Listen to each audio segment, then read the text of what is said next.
When I begin a watercolor pencil painting, I draw with a warm grey to mark out the location of shapes.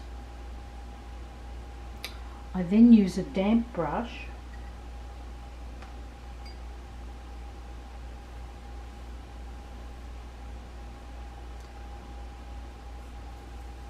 to wash back the drawing on the side of the darker tone.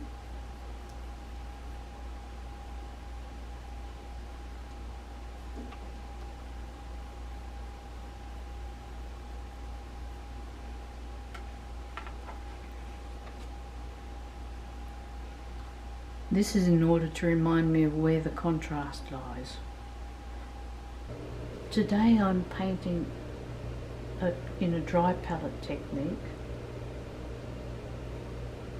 These are dry palettes, and I'm using 2 sets of watercolor pencils because I'm after the maximum light fastness in all the colours I use.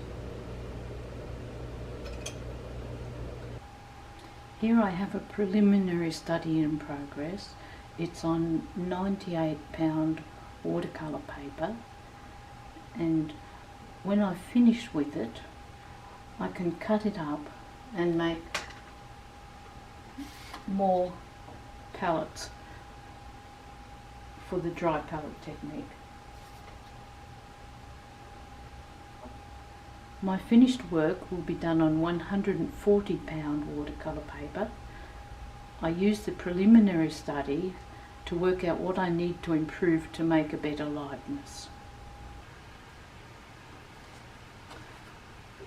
This is a sample dry palette of raw sienna from this set of pencils, and I'm going to replenish it by selecting the right pencil and simply rubbing it over the watercolor paper.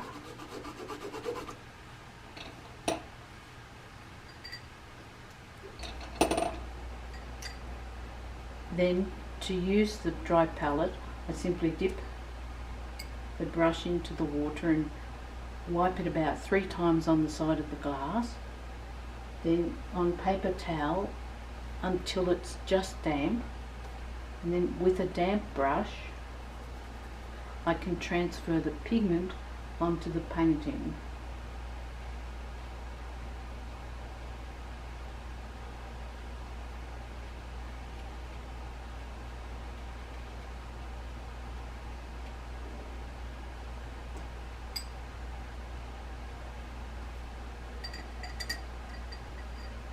This brush has an artificial filament, and it's very good for lifting paint if I've overdone something. It's too strong or it's in the wrong place.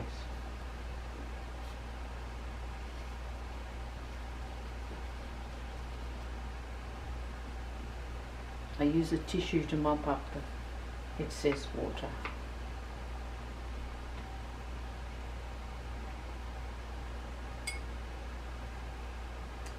This squirrel fur brush is great for laying down gentle washes, but is not good for picking up colour because the natural fibres don't tend to ease the pigment off the paper.